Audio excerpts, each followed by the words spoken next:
Great, good morning. Thank you for joining us today for 80 Years of Reckoning, the Lessons and Legacy of Minidoka. I'm Robin Achilles, the Executive Director of Friends of Minidoka, the nonprofit partner for Minidoka National Historic Site. We support the site by preserving, protecting, and educating about the lessons and legacy of the Japanese American incarceration during World War II.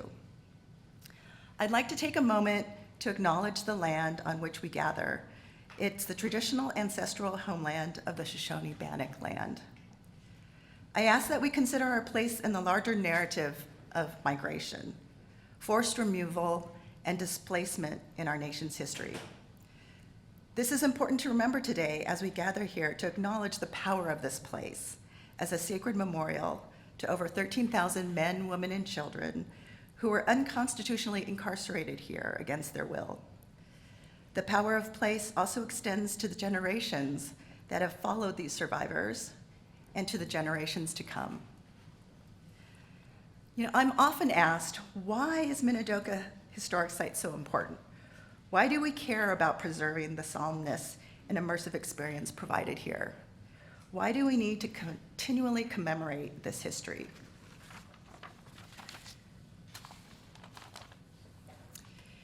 History doesn't repeat itself, but it often rhymes, said Samuel Clemens, also known as Mark Twain, American humorist, social commentator, and author. 80 years ago, the unconstitutional incarceration of Japanese Americans occurred because of wartime hysteria, racial prejudice, and a lack of political leadership. The rhyme today: over the past few years, we have seen a similar and disturbing hysteria targeting Asian Americans, scapegoating during the pandemic, a rise in violence and hateful rhetoric, Asian Americans seen as foreigners, people who are not part of the American fabric, political leadership failing to stand up against racism and what is right. 80 years ago, economic exploitation was also part of the incarceration story. Japanese American families were given 1 or 2 weeks' notice of forced removal, and they sold their belongings at deeply discounted prices or had no choice but to leave everything behind. They lost their homes, businesses, and land, years and years of hard work in this country, because they could not pay their mortgages, loans, and taxes while incarcerated. 80 years ago, a company won the $1.2 million contract to build Minidoka War Relocation Center, which actually construction began on June 5th, 1942. This provided short-term gains to the local economy, but at the cost of fellow Americans. 80 years ago, Minidoka War Relocation Center was sited here because the Minidoka Bureau of Reclamation wanted cheap labor to, as the agency name stated, reclaim the land. Japanese American incarcerees provided that cheap labor, building part of the irrigation canal system, clearing the land of sagebrush and lava stones, and began farming. When Japanese American soldiers returned from the war, they were barred from the lottery for homesteads on this land, even though they bravely fought for their country while their families remained incarcerated. Today, we are faced with a similar exploitation where a private business is looking to gain from the use of cheap public land at the expense of our local communities and the Japanese American community. So in answer to those questions to me about why we continue to tell this story and fight to protect this sacred site, it is because of these rhymes of history. It strengthens our resolve to ensure that the painful experience of those who suffered this indignity of an unconstitutional mass incarceration is not forgotten, and to ensure that we learn from their sacrifices and prevent these rhymes of history today and in the future. This is why we created the documentary Betrayed: Surviving an American Concentration Camp, which aired nationwide on public television for Asian American, Native Hawaiian, and Pacific Islander Month this past May. This is why the National Trust for Historic Preservation named Minidoka National Historic Site as one of America's 11 most endangered historic places in 2022. And this is why we entitled our program today, 80 Years of Reckoning: The Lessons and Legacy of Minidoka.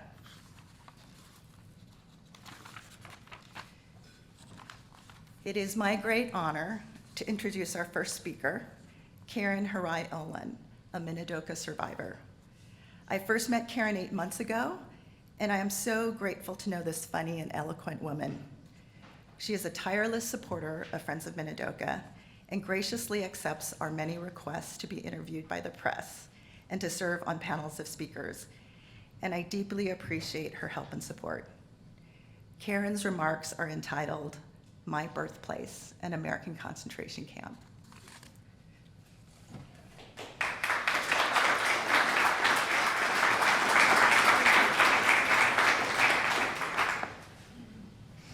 Good morning. Can you hear me? Yes. Okay. My name is Karen Misako Hirai Olin. I am WRA number 11182C. I was born here in Minidoka on June 26, 1943. So welcome to my birthplace, a site of incarceration. I lived the first 18 months of my life in Block 13, Building 7, Apartment A. My parents, Tom, actually his birth record, Shinichi Tom Hirai, and my mother, Misao Dorothy Ozawa Hirai, were evacuated from Seattle to Camp Harmony, the Puyallup Fairgrounds. They were housed in horse stalls. And when the offer presented itself to leave Camp Harmony, my father said we may as well go because we're going to end up there anyway, and let's get the hell out of this place. So my parents were part of the first 200 who came to open Minidoka.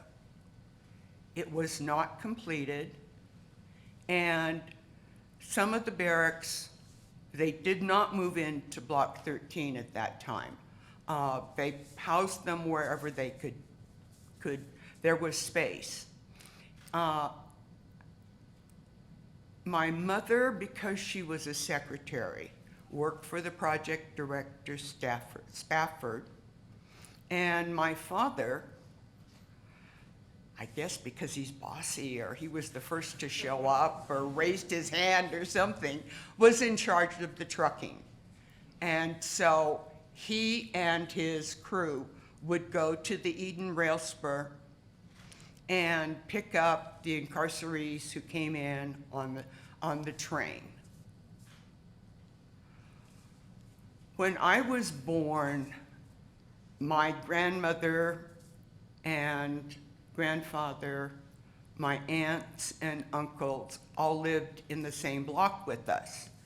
And when you're newborn and you don't know any different. So I had a lot of attention. I thought that was great. You know, I said, I keep remarking that it's a wonder I ever started talking because they would anticipate whatever my needs were.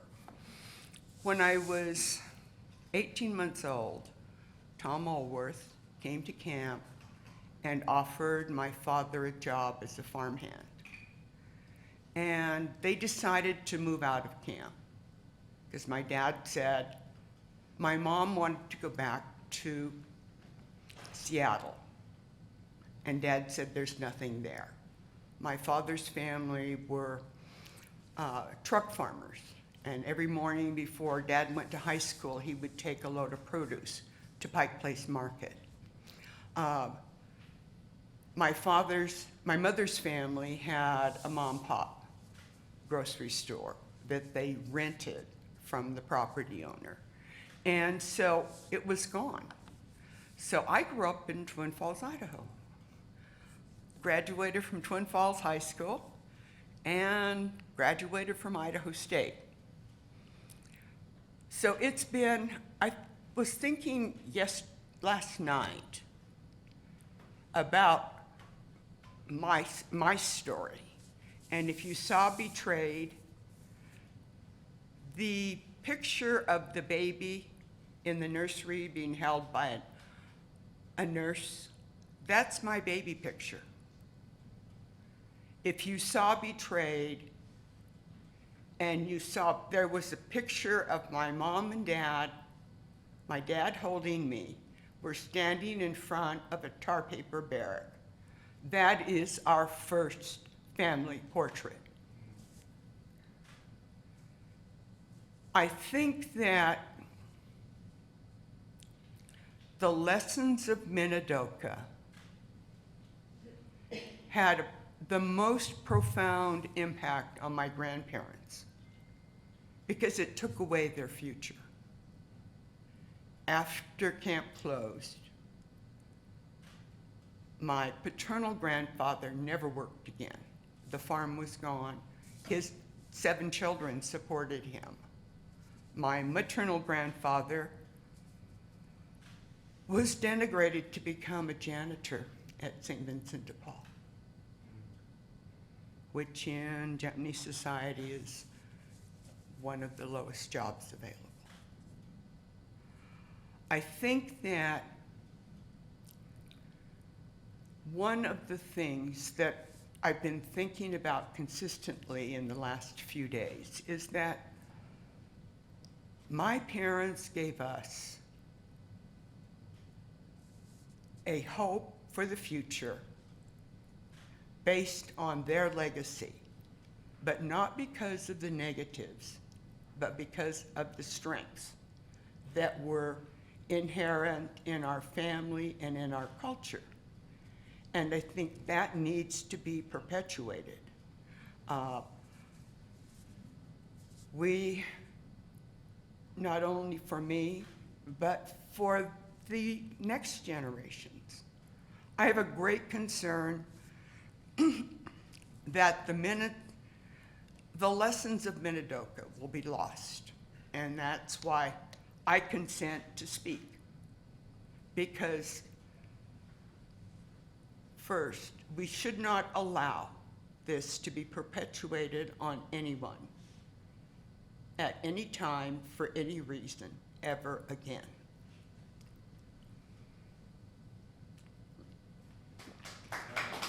Thank you.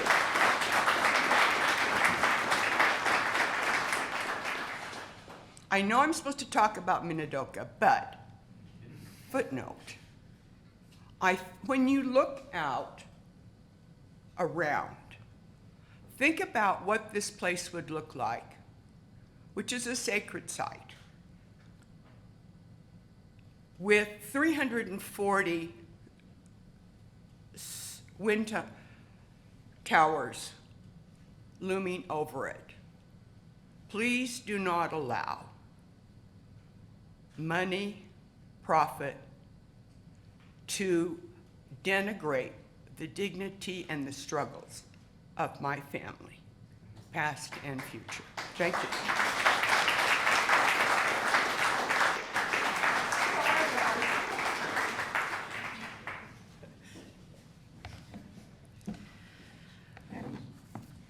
Our next speaker scheduled is Wendy Takuda, but because of COVID, she's isolating at home and is unable to be with us today.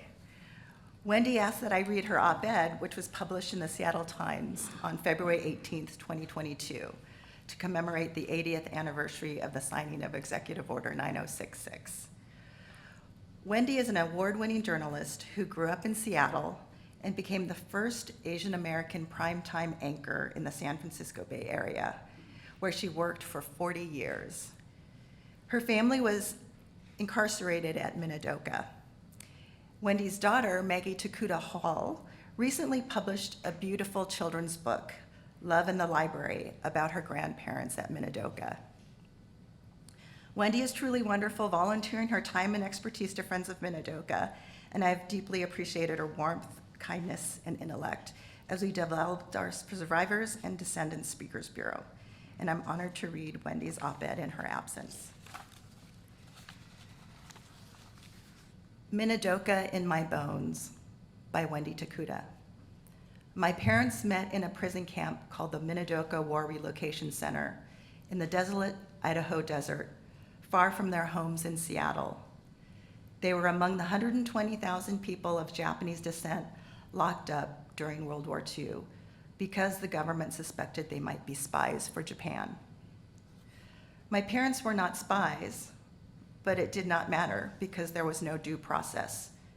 2/3 of incarcerees were citizens, but a Jap is a Jap, remarked General John DeWitt, head of the Western Defense Fund. My mom was a librarian in the camp, and when my dad saw her, he started checking out books. The armed guards and the barbed wire fences are long gone, but the canal where they took long walks are still there. My mom, Tama Inoue, the senior at the University of Washington when she was evacuated to Minidoka. She received a notice of incomplete from the university while she was at the camp, as if completing was within her control. My father, George Takuda, was a young, ambitious pharmacist. He lost everything, including his drugstore in Seattle. When he was released, no bank would give him a loan, so a dear Chinese-American friend lent him the cash to buy his own store back. My brother Butchie was born in Minidoka. At the time, they had no idea he was severely intellectually disabled. It's impossible to know the cause of his disability, but his life always felt overshadowed by the war. 80 years ago, on February 19th, President Franklin D. Roosevelt signed Executive Order 9066 and authorized the incarceration. Japanese American communities always hold Day of Remembrance ceremonies on this day. But this anniversary comes at a historic time as America wrestles with a racial reckoning. The hatred that built the camps is still with us. The FBI investigating a wave of bomb threats at historically Black colleges. The Center for the Study of Hate and Extremism reported a 339% increase in anti-Asian hate crimes in 2021, compared with the year before. 80 years ago, we saw what can happen when fear and bigotry are whipped into a frenzy, but even at a low simmer, they cause pervasive damage. I was born 5 years after the camps closed and grew up steeped in my parents' feelings of anxiety and shame. My mother saved a government handout which she was given when she left Minidoka. Helpful hints for a successful relocation, which included advice such as, do not gather in groups on the streets, don't speak Japanese in public, remember that others may not recognize you as an American, and always work to promote a better understanding of Japanese Americans. These instructions served as a blueprint on how incarcerees were to raise their children. To prove we were good citizens, our parents pushed us to excel in school. Overachieving had its benefits. I was able to go to college and had a successful professional career, becoming the first Asian American to anchor primetime newscasts in the San Francisco Bay Area, where I retired after 40 years. I am proof of the American promise, and yet I can still feel Minidoka in my bones. The fear of making mistakes or feeling like I am somehow in trouble. When I did news reports on the incarceration, I was besieged with hate mail. Every Pearl Harbor Day for years, I would get racist letters. The first time I heard Kung Flu, it felt like a slap. When I hear comments about all Muslims being terrorists, a dark fear comes over me. Minidoka is now a National Historic Site, and for me, it is a sacred place alive with the echoes of my parents and grandparents. This is why it's important that we continue to preserve Minidoka and all its lessons. We must continue to protect Minidoka and the stories of the survivors and descendants. It reminds us how fragile freedom is, even in the land of the free.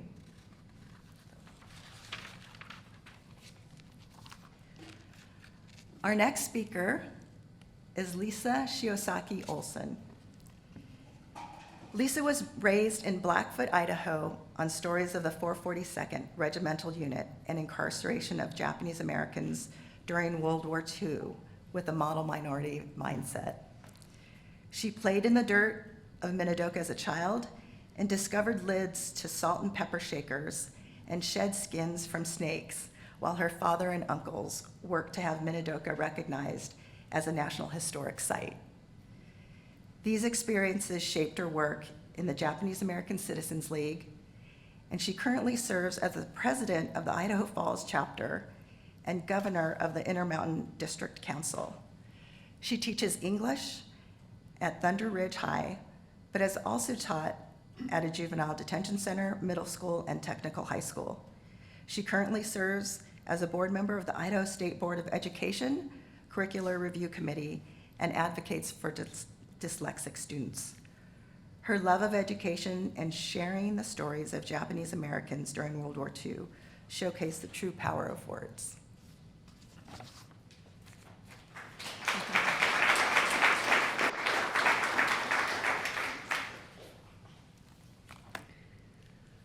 Robin, thank you for the introduction and the opportunity to share my family's story alongside with so many esteemed individuals.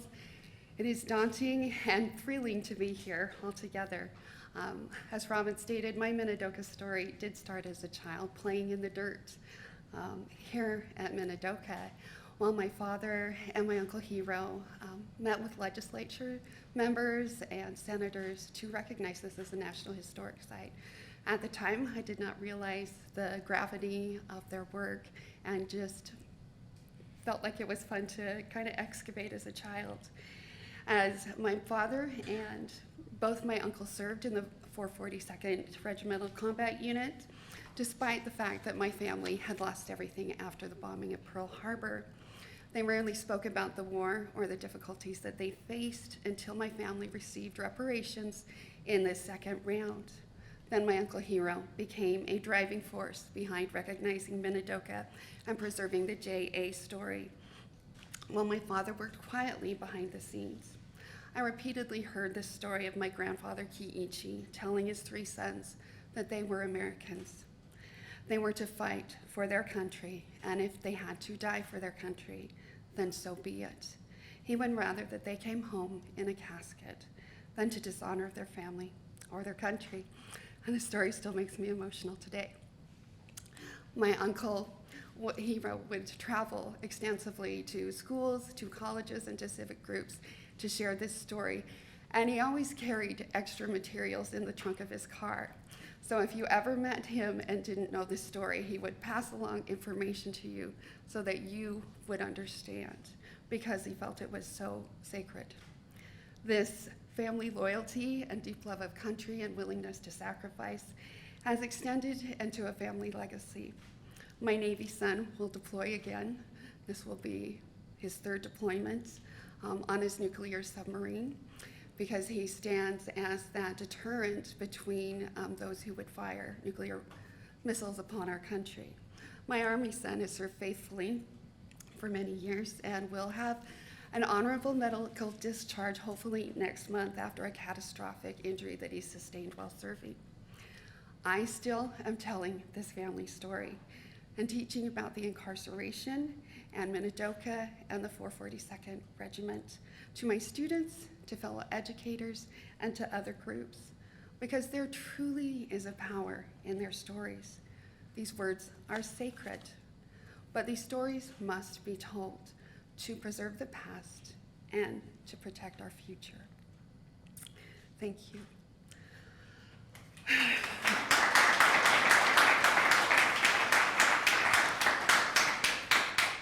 I have the honor to introduce Wayne Vegas, and he has what he considers is the best job in the federal government. He is superintendent for Craters of the Moon National Monument and Preserve, Hagerman Fossil Beds National Monument, and Minidoka National Historic Site. 3 wonderful National Park Service units located here in beautiful southern Idaho. Wade previously served as assistant to the Yellowstone superintendent and worked in the Washington office of the National Park Service. Before joining the Park Service, Wade was a research associate at Clemson University in South Carolina, where he earned his PhD. Welcome to Wade, Vegas.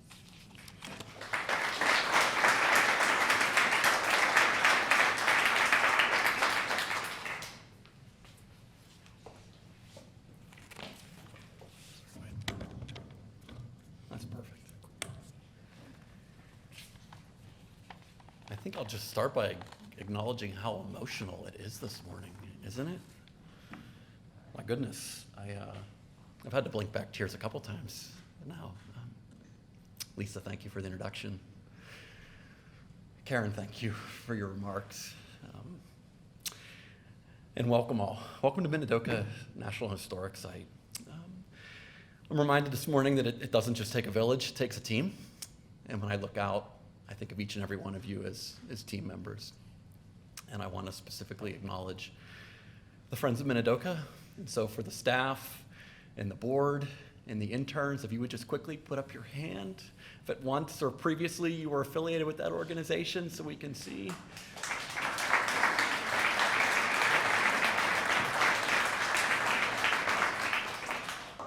And the other organization I want to acknowledge is the staff of the National Park Service. There's a lot of them here, and I was going to cite them all by name, but more of them turned out than I thought. So once again, if you ride this morning for the green and the gray, I would just ask that you just simply put your hand up so that we can acknowledge everything you've done.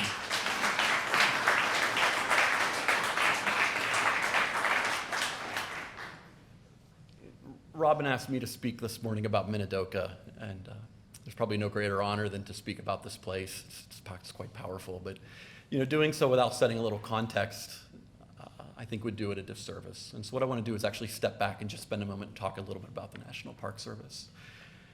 And then the NPS, as it's known commonly, or our Park Service, is synonymous with places like Yellowstone National Park over my shoulder here, about 100 miles or so to the east, Yosemite, Olympic, Sequoia, the Grand Canyon, and others.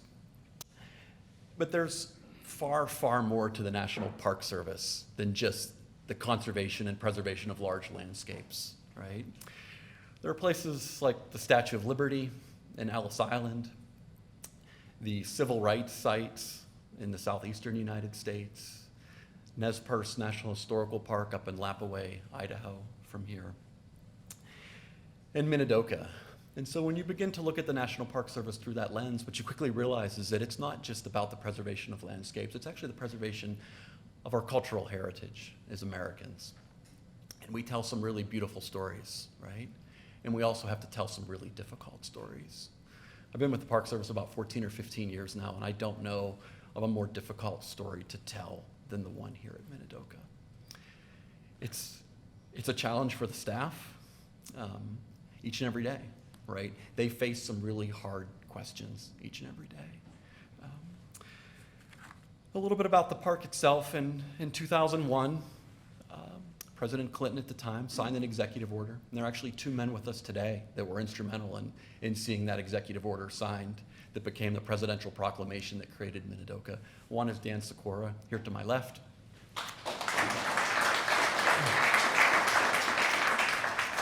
The other is Don Barry, who was a senior within the Department of Interior at the time.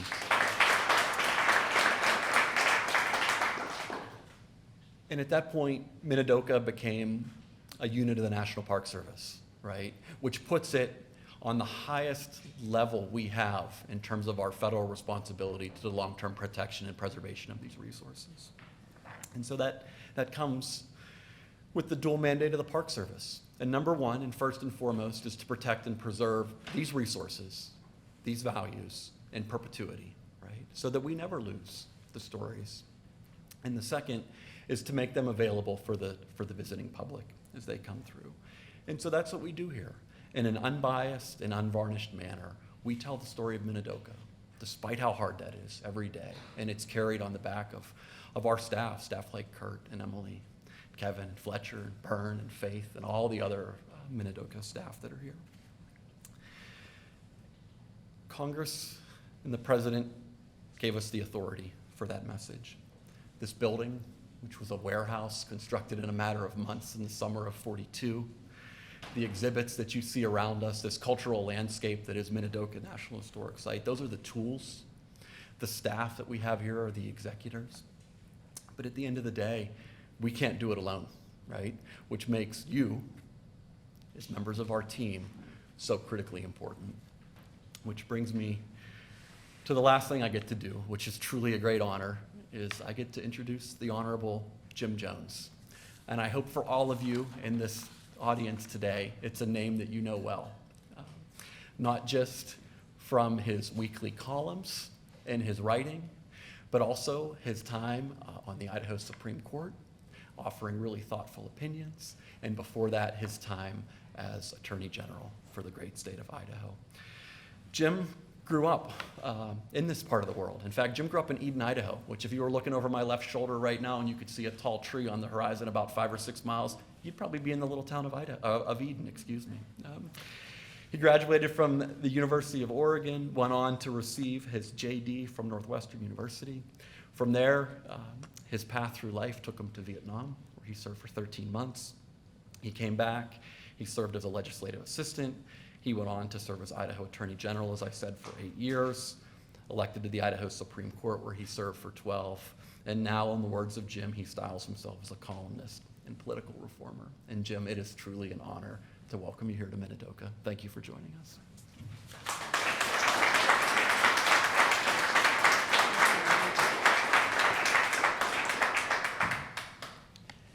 Well, thank you, Wade. You know, it is really an honor for me to address you on this 80th anniversary of the start of construction at the Minidoka site. But I predated it. I was born in the Twin Falls Memorial Hospital exactly a month before that. And so I grew up in Eden, and I would like to address this as kind of a neighbor of this camp, because I grew up 6 miles away. My first remembrance of the camp was on April 17 of 1952. And at that time, they had Farm in a Day, where a fellow named John Herman, who had a federal homestead, he'd been a World War II vet, and he got a homestead for the property right here where we are today. And they built a farm in a day. And at that time, all of those buildings, or like 99% of them, those old tar paper barracks buildings had been removed because other homesteaders had been given one building along with their acreage allotment to put on and move to their property. So I could be wrong, but I can only remember one of those old tar paper shacks that people lived in for years to be on site. And you know, it was kind of, after that point, out of sight, out of mind for the public. You know, well, it was actually not something that everybody dwelt on, except if you were a survivor or a family of a survivor or somebody who had a good friend. Now, I had an opportunity for many years to have, contact with the site. My best friend, Dave Clow, lived in the house just as you come across the bridge over to the west of it. I hunted pheasants over there many times, mostly within the season. And my first girlfriend, if you grow up in Eden, you have an inferiority complex. You always want to get one of those Twin Falls girls. I do happen to have one now, but at the time I had a different one. There was a young lady named Karen Yanamura who she had not been born in the camp. Her mother was Anglo, and there was a fear that she wouldn't get citizenship if she was born in the camp. So the mom went back to Washington, had her baby, and they came back. And then she, served her incarceration here. And I met her in the confirmation class over at the Lutheran church in Twin Falls. Just a wonderful young lady. We didn't talk about the camp, and nobody talked about the camp. I didn't talk to it about her parents. I wish I had. But, we were concerned about Dragon Maine, Elvis Presley, and the drive-in movie theater over in Twin. And, we didn't realize at that time what a great American tragedy the incarceration here was. I mean, people were uprooted for absolutely no reason whatsoever. The Munson report that President Roosevelt got said there was no possibility of anybody doing anything disloyal to the country, but, politics played the role there, and it was a raw political move. He said, we're going to incarcerate those folks. And so they were ripped up from the Pacific coast and Hawaii and hauled into 10 relocation centers. I think we should call them what they were, prisons, concentration camps, and set there for the duration of the war. And it was a tragedy, and you drive into this location and you see that honor roll of all of those boys from this camp who went over in the 442nd Regimental Combat Team to protect their country and destroy the autocracy both in Tokyo and Berlin, and save the American citizens, including their families. And you think, what a tragedy. They were asked to sign a slip of paper that committed that they were going to be loyal citizens. I grew up in a community south of Eden that was of German American heritage. My grandfather, Emil Martins, had come over from Hamburg in the early century. And my grandmother's mother had come over from Bremen. They were never asked to sign anything saying that they would be loyal to the country because they were not an identifiable minority group. And what did we say here in Idaho?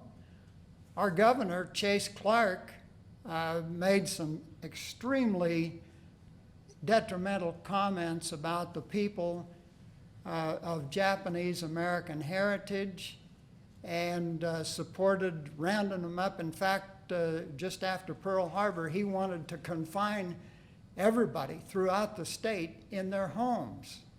And that's what they were dealing with. Well, the 442nd garnered 21 Congressional Medals of Honor. Eventually. One of the Medal of Honor winners was William Nakamura, who came from this camp. He enlisted in 1943.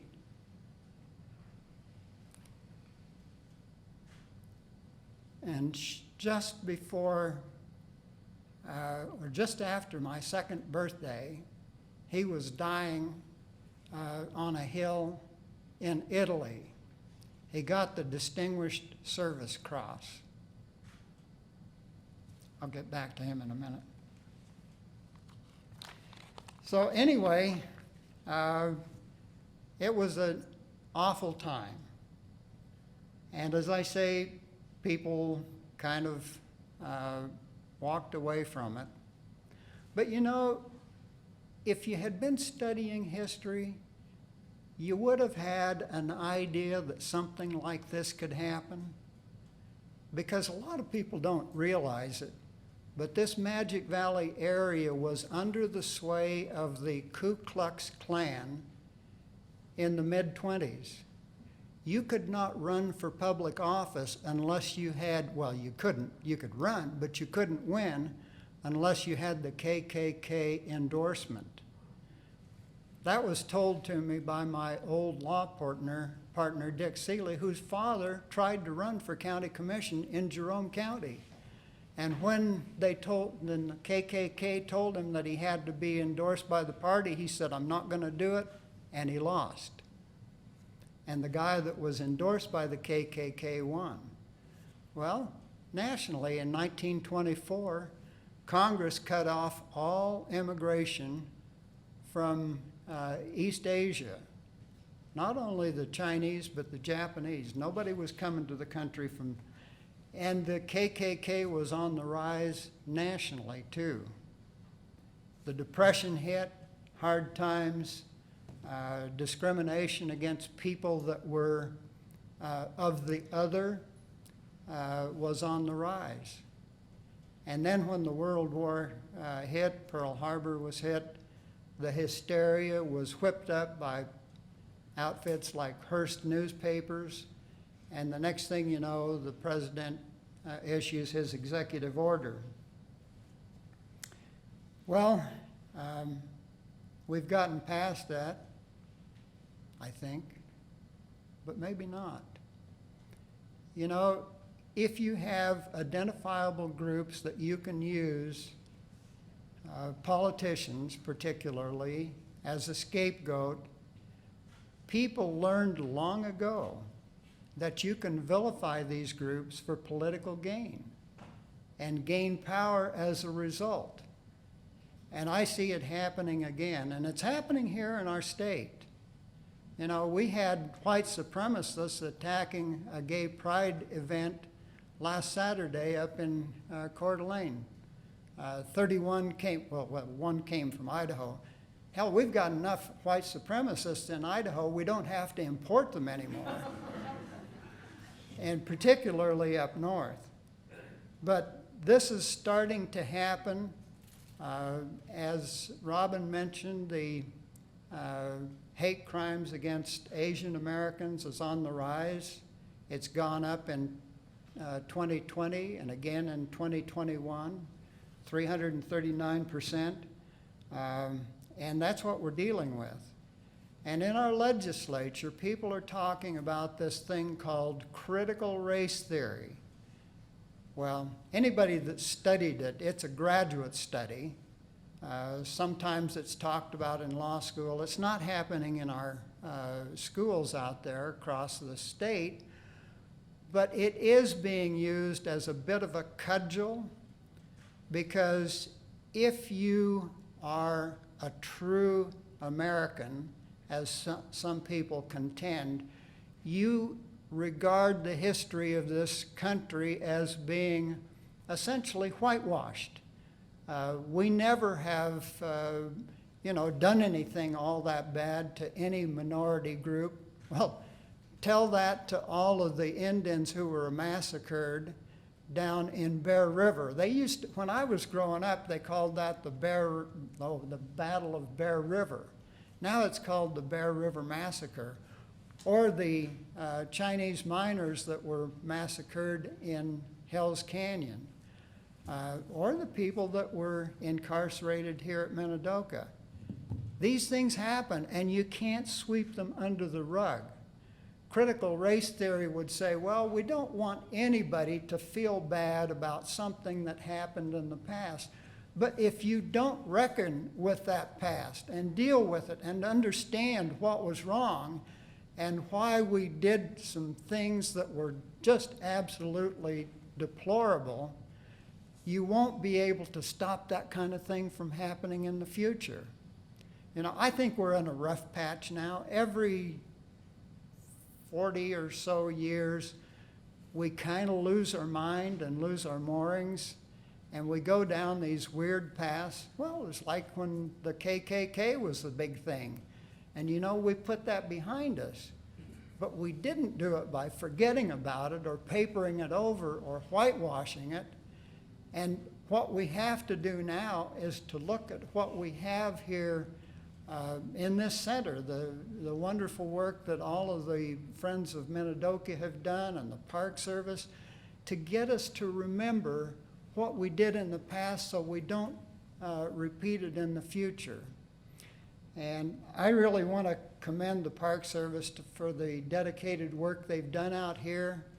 You know, I had no idea how extensive the camp was when I was a kid and came out here in 1952.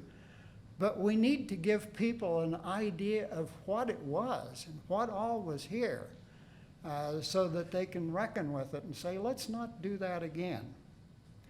Now, I can tell you this, that I think we are making some progress along the way. I don't know, about 4 or 5 years ago, I was down in Twin Falls to do an interview with some guy who was working with the Dairy Association on immigration issues. A guy named, let's see, what was his name? Ali Noorani? Well, that's a strange name. He was, I think he told me, the executive director of the American Immigration, what was that again? The National Immigration Forum, and he is here today. So anyway, during this interview, we were talking about immigration issues, and I don't know exactly how it came up, but I said, you know, we aren't perfect here in Idaho. I said, we had this Minidoka camp. And he says, well, what was that about? And I told him what a tragedy and what a deplorable thing it was. And Nuri, by the way, has just done a book. He just released it. I ran into him Friday in Boise and was talking to him, and I bought a copy of his book. And I looked in his book, and at page 122, there's a piece about the Minidoka relocation camp. And I think that you have a real friend of Minidoka in the audience here. Buy his book, read about it. It's, you know, it's about subjects way beyond Minidoka, but he's got a good heart, and he explains a lot of the hysteria that we face across the range. And it's the kind of hysteria that we have to work to prevent from happening in the future. And I think the people here in this audience understand that, but what we have to do is to talk to our friends, bring them in, do our op-eds, letters to the editor, to say, let's not do this again. You know, and one other thing I want to say before I close it. With every storm, there's a bit of a silver lining. And one of the things that I've seen over the years is that some of the people who were uprooted and brought here actually stayed in Idaho, and they've enriched Idaho. And, you know, it was a big price to pay for that, you know, enrichment that we got. But I think everybody realizes these are people just like us. And they have the same values, and they have the same hopes and dreams for their family. And if we can get that message across to the rest of the population, I think this state will be better served. Thank you.